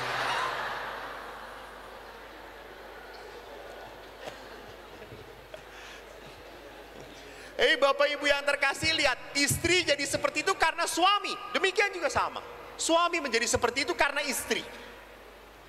Pernah seorang istri senang banget, bangga sekali membanggakan pada saya tentang suaminya. Romo, suami saya itu baik banget sedunia. Nggak pernah protes, nggak pernah ngomong panjang-panjang, pendiam Romo. Oh dia itu kan. Terus saya tuh berpikir dalam hati, saya baru 5 menit dengan ibu ini sudah nggak tahan telinga saya gitu ya, ngomong terus ya. Terus saya tuh ngomong, kok tahan ya suaminya. Jadi rupanya suami ini bukan pendiam, tapi karena tidak pernah punya waktu untuk berbicara, istrinya ngomong terus. Jadi suami baru ngomong, akhirnya suaminya ini cek yang baik,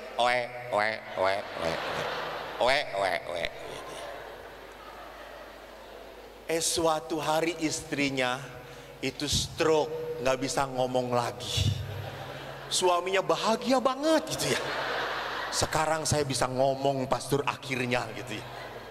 Jadi perhatikan, ingat, di dalam perkawinan terjadi juga seperti itu. Kenapa suami kayak gini? Karena istri mungkin, kenapa dia tidak betah? Karena istri tidak pernah membuat betah di rumah.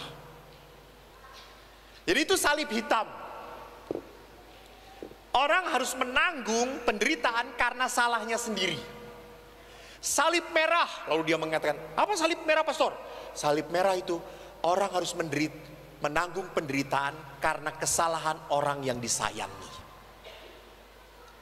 Contohnya, bapak ibu kalau punya anak, anaknya nggak beres, lalu orang-orang akan tanya, anaknya siapa? Betul atau tidak? Betul. Kalau anaknya bodoh, orang-orang akan tanya, siapa bapaknya? Itu Jadi salib merah adalah apa? Saya harus menanggung penderitaan, bukan karena salah saya, tetapi karena salah orang-orang yang di sekitar saya. Sehingga akhirnya saya pun harus menanggung akibatnya. Padahal bukan salah saya, betul.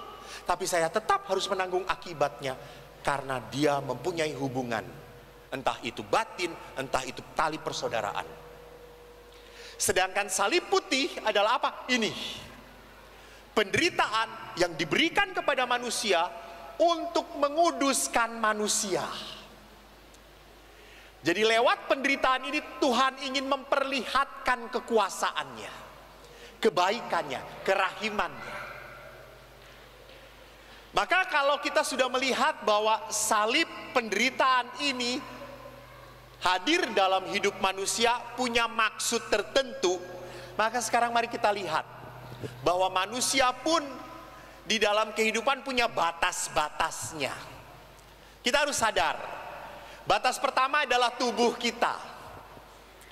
Bapak Ibu ingat, tubuh kita makin lama makin kerasa segala-galanya. Ya toh?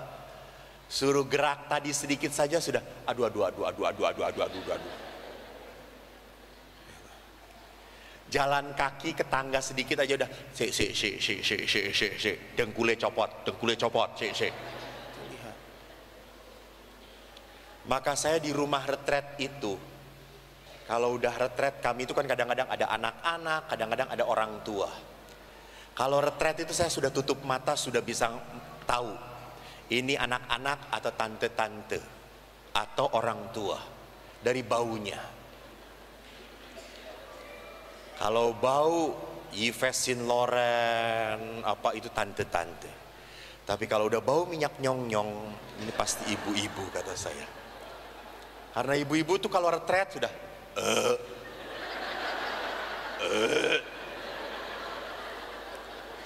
Jadi 5 menit pertama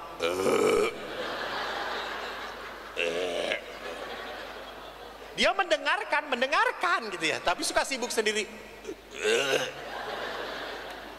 5 menit pertama, 10 menit pertama kresek. Saya suka tanya, apa oma? Permen. Biarin ndak nantuk Romo. Oh iya. 15 menit berdua, 15 menit kemudian kresek. Apa oma? Lemper. Kata saya tuh, ini retret apa botram kata saya. Jadi perhatikan, tubuh kita sudah tidak bisa diajak berdamai lagi. Kita harus terima, memang seperti itu. Jalan kita tidak cepat lagi, betul. Sadari, makin lama kita tidak mempunyai tubuh yang elastis lagi.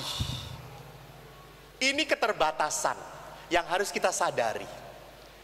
Kadang-kadang juga beberapa orang mengalami penyakit yang seringkali tidak bisa disembuhkan. Secara badan mungkin tidak bisa disembuhkan. Pertanyaannya, kalau sudah secara badan tidak bisa disembuhkan, tidak ada obatnya, lalu jiwanya pun tidak semangat, makin drop. Karena orang ini tidak ada sukacita lagi. Kedua, pikiran. Kita ada batas pikiran. Kadang-kadang ada ingatan yang membuat kita tidak bisa tidur. Selalu mikirin anak, gimana ya anak kita ya. Sudah usianya 30 belum berjodoh-jodoh. Saya sudah ingin punya cucu. Itu lihat, harapan. Sedangkan anak-anak sekarang, hati-hati loh Bapak Ibu. Anak-anak muda sekarang, makin banyak anak muda yang tidak mau menikah. Karena apa? Ingin cari bebas. Bebas sudah enak, sudah senang. Lalu pada saat harus menikah, dia harus terikat dengan pasangannya. Dia nggak mau. Maka orang tua seringkali memikirkan itu. Padahal anak-anaknya tenang. Anak-anak jadi gelisah kalau setiap pulang ditanya oleh mama papanya, kapan kawin? Kapan kawin? Lama-lama anak jadi malas pulang. Kenapa kamu malas pulang? Pertanyaannya sama. Dari dulu, sekarang, dan selama-lamanya kapan kawin?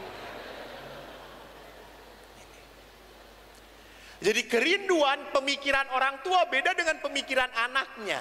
Ini yang membuat kita juga sering kali bentrok. Keterbatasan. Saya tidak bisa memahami pemikiran orang lain. Orang jelas ke sini kok, kenapa harus ke situ? Itu. Ketiga, batas kita adalah perasaan. Mungkin di dalam hidup kita pun saya masih punya perasaan sedih, belum terampuni. Ada beberapa orang yang merasa, pastor, saya punya orang tua. Selama hidup orang tua saya belum punya waktu untuk menyenangkan dia. Waktu meninggal pun kok orang tua itu hanya mau nginep di rumah saya sebentar, kok saya nolak. Mama akhirnya meninggal, saya menyesal sekali. Ini ada perasaan-perasaan yang masih membuat saya tidak nyaman. Ada pengalaman yang membuat kita kapok, trauma, takut, tidak mau lagi. Atau ada keinginan yang tidak teratur, bahkan tidak ingin hidup lagi. Ada orang-orang tertentu yang merasa bosan dengan hidupnya. Ngapain gini-gini aja. Bahkan kita punya batas hidup dengan hidup roh kita. Ada orang-orang yang tertentu sulit berdoa, ragu dengan iman, mempertanyakan kebaikan Tuhan. Apakah Tuhan itu baik atau tidak? Kok sudah sekian lama saya berdoa tapi tidak pernah dikabulkan oleh Tuhan. Beberapa saat yang lalu ada seorang anak perempuan, waktu saya rekoleksi, tiba-tiba dia sharing. Pastor, boleh sharing tidak? Boleh, silakan. Pastor, saya sedih, pastor. Kenapa? Ayah saya, pastor, suka teriak-teriak tiap hari. Hanya berkata apa? Apa dosa saya ini? Apa salah saya ini? Emang kenapa ayah kamu? Sakit? Tidak, pastor. Ayah kecewa.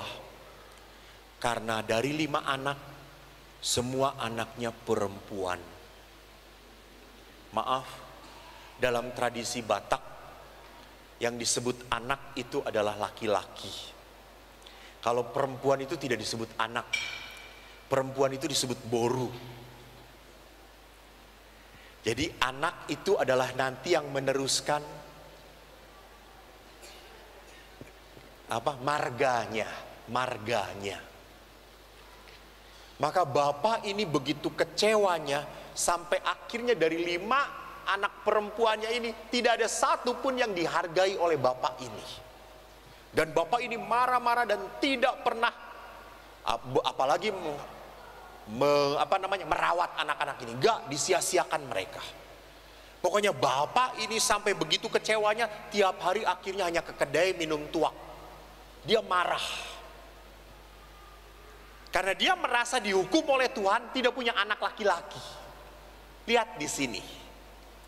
Jadi dia sudah tidak mempunyai roh kerinduan lagi untuk berdoa kepada Tuhan, karena Tuhan yang dia imani pun tidak memberikan apa yang dia minta. Maka dia kehilangan harapan, dia kehilangan kepercayaan, dia hidup dalam rasa putus asa. Ngapain saya berdoa lagi? Toh yang menjadi kebanggaan saya punya anak laki-laki tidak pernah dikabulkan Tuhan. Nah, sekarang bagaimana menghadapi penderitaan situasi batas ini? Ada 2. Kan seperti Paulus pun berkata, Tuhan Allah itu menyediakan kepada manusia berkat dan kutuk. Silakan pilih. Mau memilih berkat atau kutuk? Sama.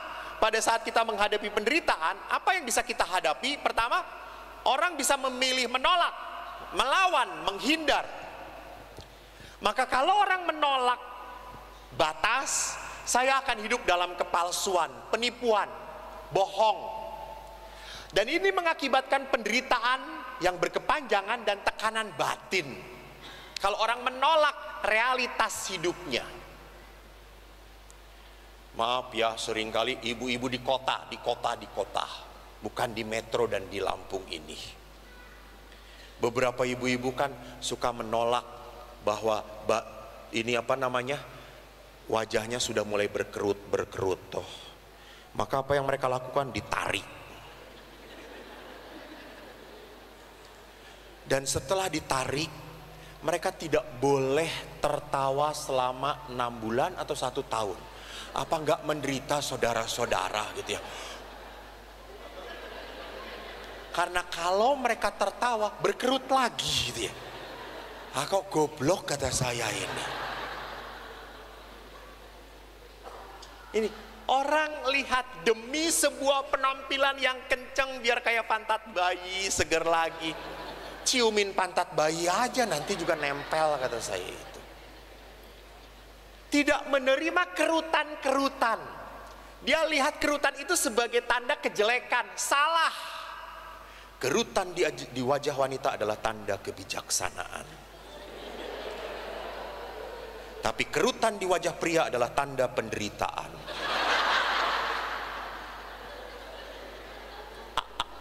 Just kidding Pak, jangan mikir.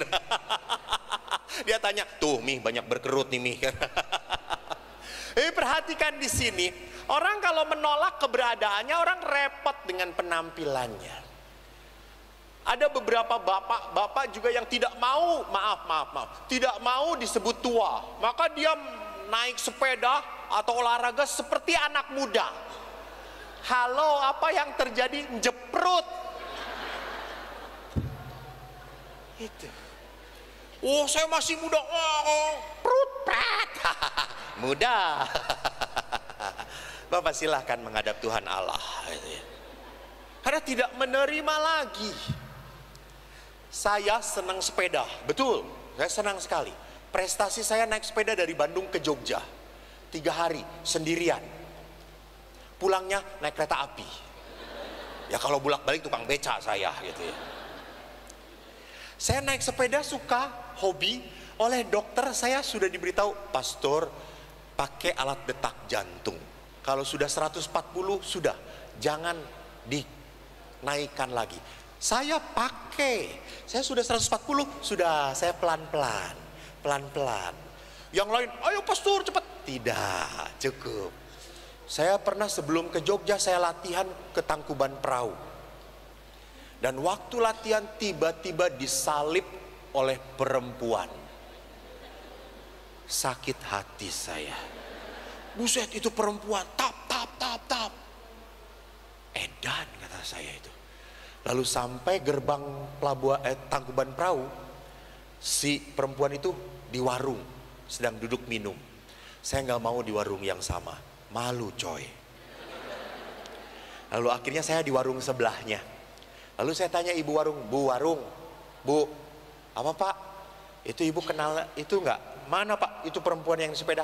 Oh, itu si atlet Jawa Barat Pak. Oh, syukur pada Allah kata saya itu. Atlet jangan dilawan. Jadi kalau orang akhirnya tidak mau menerima keterbatasan diri, ya hidup dalam kepalsuan dan akhirnya kita menderita sendiri. Kita harus belajar menerima. Maka bagian yang lain adalah menghadapi penderitaan adalah menerima. Saya akan menjadi pribadi yang asli, otentik. Saya dulu dikatakan waktu SD dipanggil oleh teman-teman saya black karena kulit saya hitam. Hey black gitu ya. Udah black bodoh. Jadi saya double B, black and bodoh. Lalu teman-teman, karena teman-teman saya semuanya cungkojen, cuma saya ingnijen, tapi bukan anak Yungjen.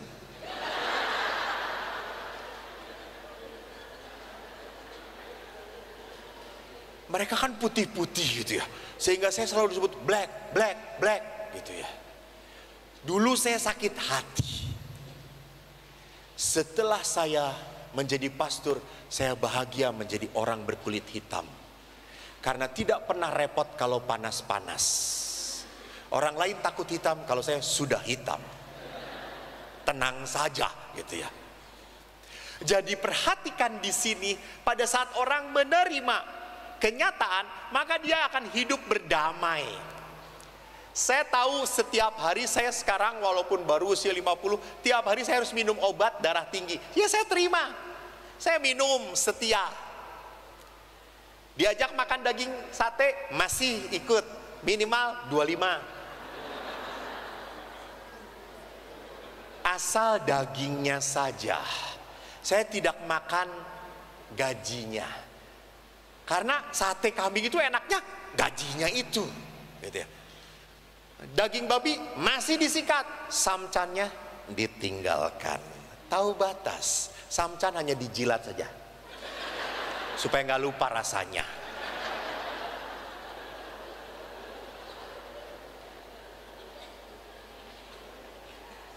Jadi perhatikan di sini, pada saat orang berdamai dengan keterbatasan, maka orang akan mendapatkan sukacita. Nah, sekarang mari kita lihat, jangan pernah lupa bahwa manusia punya keterbatasan, betul, tapi itu bukan menjadi sebuah halangan bagi kita untuk sukacita. Karena apa? Yesus menjanjikan kehidupan damai sejahtera.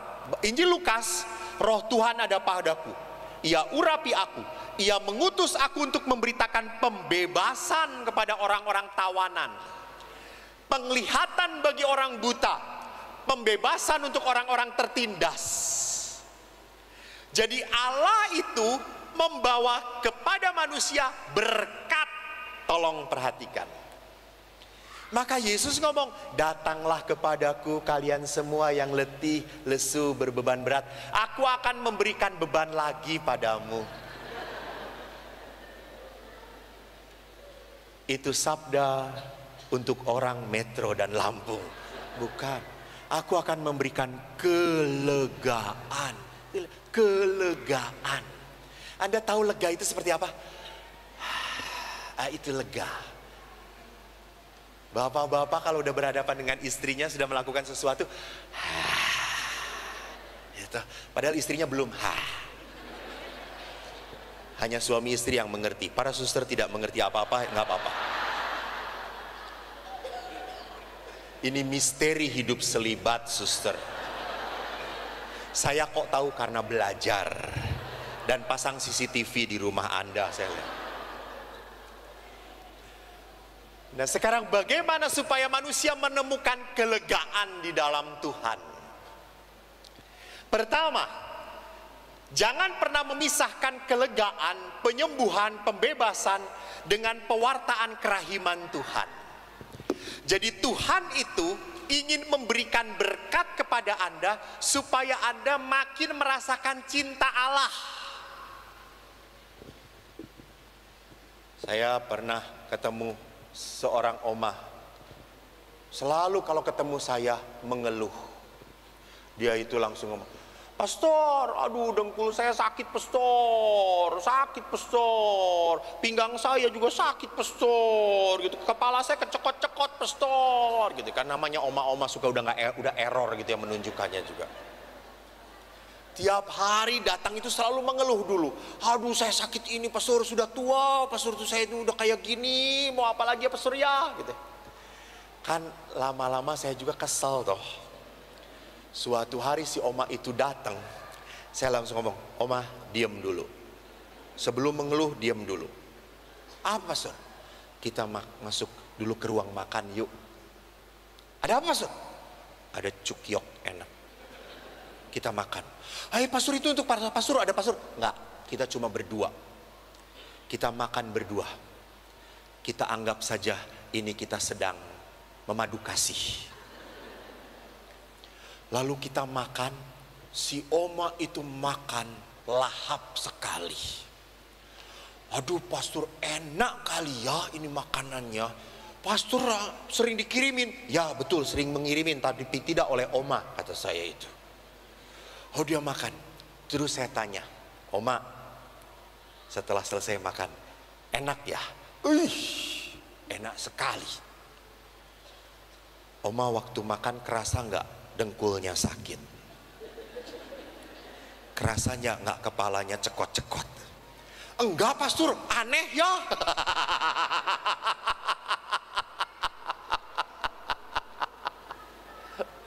Halo, kalau Anda menderita dan memikirkan penderitaan, maka penderitaan itu makin sakit, betul atau tidak?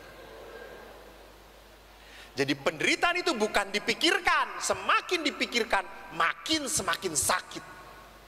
Makin semakin saya gelisah, makin semakin membuat saya takut. Sadarilah berkat-berkat yang Anda terima. Jadi walaupun Anda sakit, masih boleh jalan kaki, itu syukuri.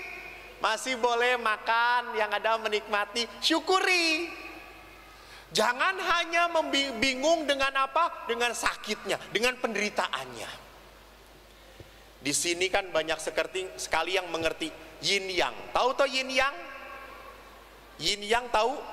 Kalau di wihara-wihara itu ada lingkaran, di mana lingkaran itu dibagi dua, yang satu warnanya hitam, yang satu warnanya putih. Di dalam warna hitam ada titik putih, di dalam warna putih ada titik, itu seimbang. Kalau orang terlalu melihat hal buruknya dalam kehidupan, maka hidup menjadi berat. Tetapi kalau orang terlalu melihat banyak hal yang baiknya, orang itu tidak tahu diri, kebablasan, betul toh? Jadi saya pun sama, wah saya bisa menikmatin. Ada batasnya, ada batasnya, bukan seenaknya. Yang kedua, dikatakan di sini iman di dalam merasakan kesembuhan, mujizat, pembebasan dari Tuhan. Iman adalah saluran rahmat, saluran berkat. Di dalam seluruh kitab suci dikatakan imanmu menyelamatkan engkau.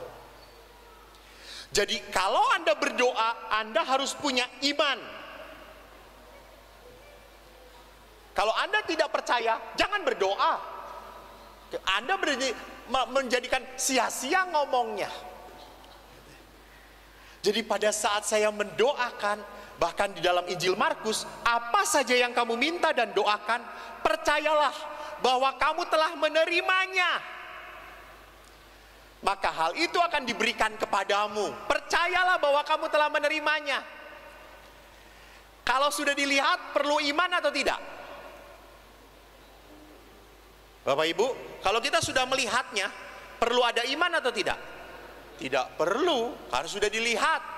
Ini adalah pointer. Percaya atau tidak? Percaya Om? Percaya.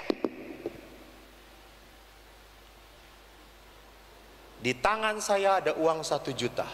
Percaya atau tidak? Tidak percaya. Karena Om tidak percaya, maka tidak terjadi mujizat, saudara-saudara.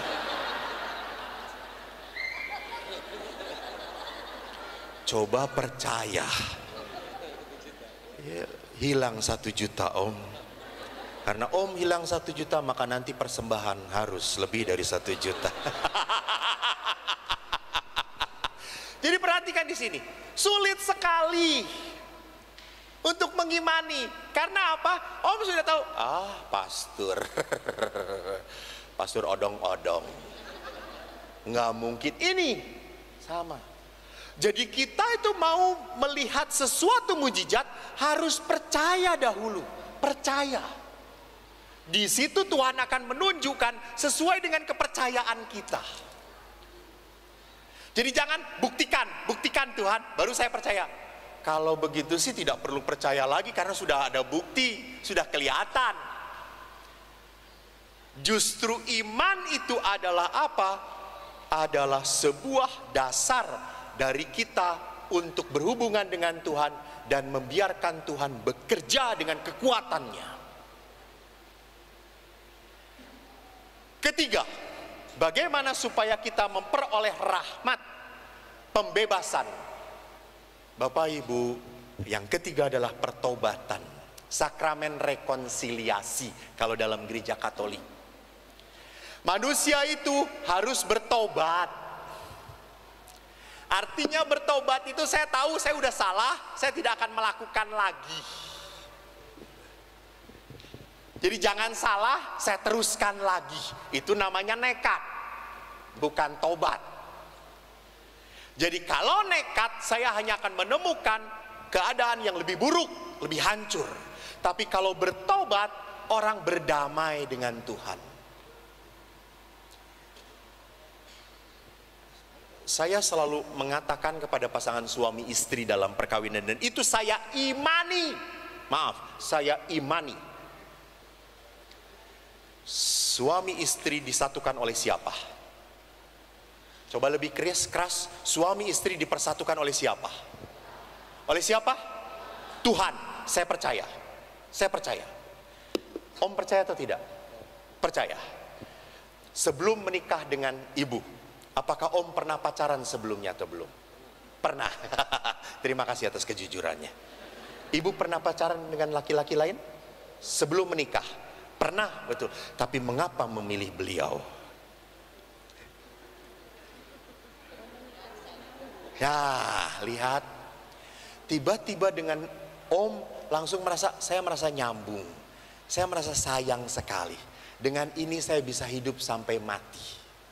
Dengan ini saya tidak akan dibuat menderita. Paling-paling sakit.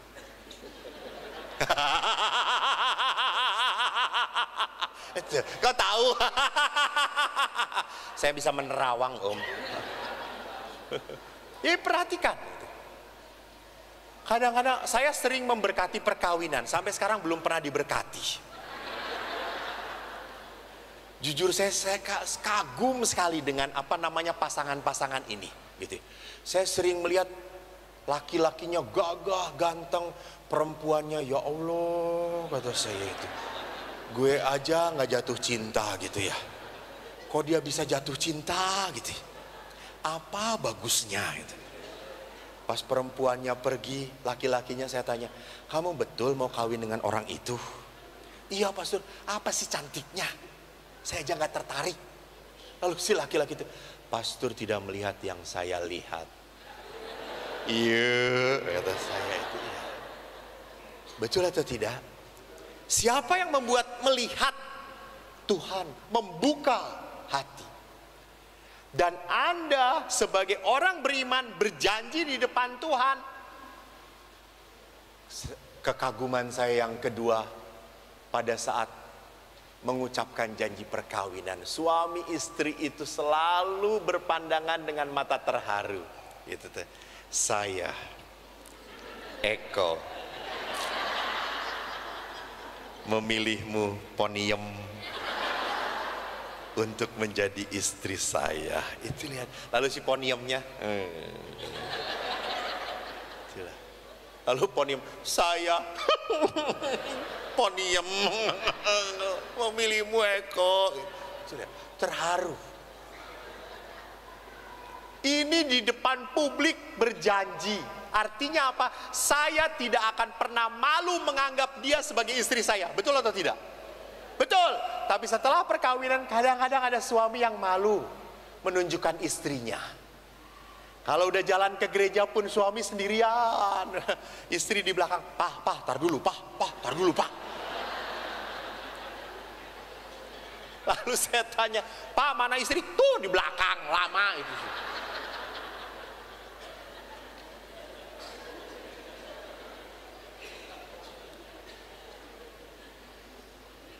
Saya punya iman, suami istri yang setia di dalam hidup perkawinan, maka berkat pun tidak akan pernah berhenti mengalir dalam keluarga mereka. Saya sangat percaya itu. Maka kalau ada orang-orang yang ngomong kepada saya, pastor, usaha saya kok seret ya, kok usaha saya nggak maju-maju. Coba renungkan bagaimana hubungan Anda dengan pasangan Anda.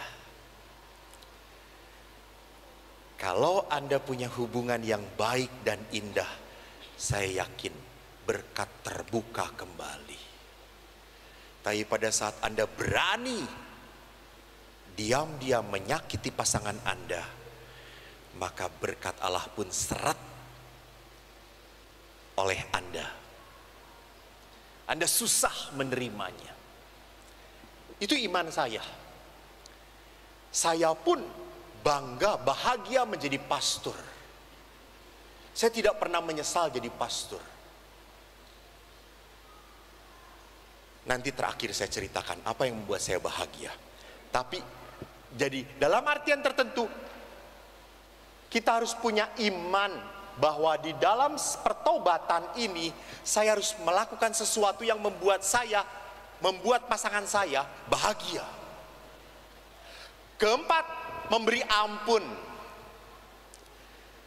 Pas Bapak Paus selalu mengingatkan, suami itu bukan malaikat, istri pun demikian bukan malaikat. Jadi kalau suami Anda punya kelemahan, jangan lupa Bu, istri pun punya kelemahan. Jadi nggak apa-apa, dua orang lemah dipersatukan supaya apa? Bukan supaya lemah syahwat. Dua orang lemah dipersatukan supaya mereka mengandalkan Tuhan. Supaya mereka mengandalkan Tuhan. Maka yang kelima adalah berdoa. Suami istri itu coba ada kebiasaan berdoa bersama. Tolong, kadang-kadang istri juga, memang istri selalu ngomong, Romo, saya kalau suami saya tidur saya selalu mendoakan. Doakan apa Bu? Aduh kasihan suami saya tuh kalau udah tidur tuh. Jadi pertanyaannya, berdoa bersama atau tidak? Berdua bersama. Ini kekuatan. Saya sangat percaya saya menjadi imam karena ada orang-orang di sekitar saya yang mendoakan saya.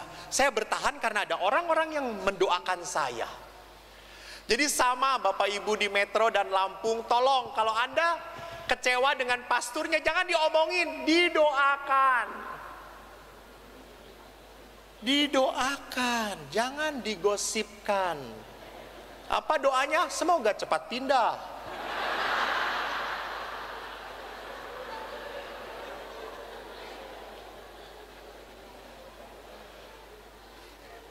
Yang terakhir, di dalam kehidupan, jangan pernah lupa kita harus tahu letting go. Letting go. Karena berkat Tuhan itu diberi dan satu saat akan diambil. Hidup kita sekarang masih bisa menikmati. Ingat, suatu saat akan berhenti. Kita diberi, suatu saat akan diminta oleh Tuhan. Itu kehidupan. So, what is our prinsip? Bagaimana? You must know how to let it go and how to letting God help you. Sama jadi kalau sakit hati, marah, jengkel, kecewa, jangan simpan. Don't put it on your heart. Makin membuat capek. Letting go, lepas. Dan yang kedua apa? Biarkan Allah berkarya melalui kepahitan kita. Memang kita tidak pernah bisa mengampuni orang yang menyakiti saya.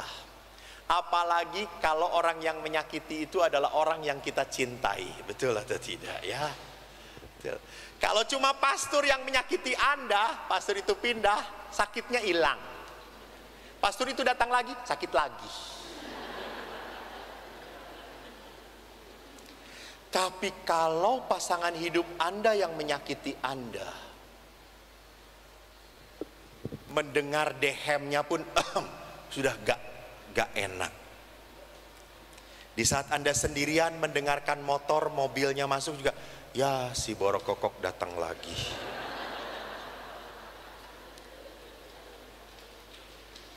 Bapak Ibu ingat, saya tidak bisa mengampuni kalau tidak ada kuasa Tuhan menolong saya. Jadi harus ada kuasa Tuhan yang membuat saya bisa memaafkan orang yang saya sayangi. Itu paling berat. Saudaraku yang terkasih, kita dipanggil sekali lagi. Kalau tadi kita kembali, masihkah kita mengalami pencobaan? Masih. Setiap orang selalu diuji supaya kelihatan kesetiaannya. Justru perkawinan itu indah pada saat Anda sampai mati bertahan. Maka seorang anak SD pernah tanya kepada saya, Pastor, Pastor bahagia nggak jadi pastor? Bahagia. Lalu dia tanya, karena dia seorang Buddha, Pastor, kalau di gereja Katolik ada reinkarnasi, nanti pastor boleh hidup lagi. Nanti kalau hidup lagi mau jadi pastor atau menikah? Terus saya berkata, saya kalau hidup lagi dan di dalam kehidupan berikutnya di surga ataupun dimanapun kita hidup seperti ini, menikah atau tidak menikah, saya tetap jadi pastor. Saya tidak pernah menyesal jadi pastor. Nah, sekarang saya tanya kepada Bapak Ibu, kalau Bapak Ibu kelak hidup lagi setelah meninggal di dunia yang berbeda, apakah akan memilih pasangan hidup yang sama?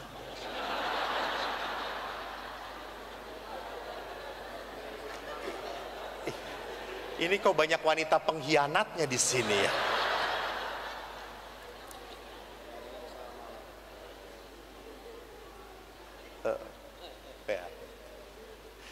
Kenapa Bapak memilih yang sama? Yang tidak ada keluar lagi seperti ini. Bapaknya tidak keluar lagi istri yang seperti ini. Kenapa? Karena istri sangat sabar pada saya. Jadi perhatikan bahwa Allah itu tidak pernah salah. Bukan memilih, memberikan pasangan kepada Anda. Jadi tolong malam ini tugas Anda, jangan pernah meratapi pasangan Anda. Tugas Anda malam ini, Tuhan terima kasih, inilah berkat terindah hidup dengan Dia. Amin, terima kasih, Tuhan memberkati. Kita sudah lebih waktunya, mungkin tidak ada pertanyaan lagi Bapak Ibu. Pertanyaan silahkan ditanyakan pada Tuhan Allah malam ini pada saat Anda berdoa. Saudaraku yang terkasih, saya mengundang panitia untuk maju ke depan. Saya bersyukur Bapak Ibu hadir di tempat ini. Saya sangat berterima kasih Bapak Ibu telah membantu MBI dalam gerakannya untuk menjadi orang tua asuh, mencari anak-anak yang tidak mampu sekolah, karena tiket yang Anda beli itu untuk dana mereka.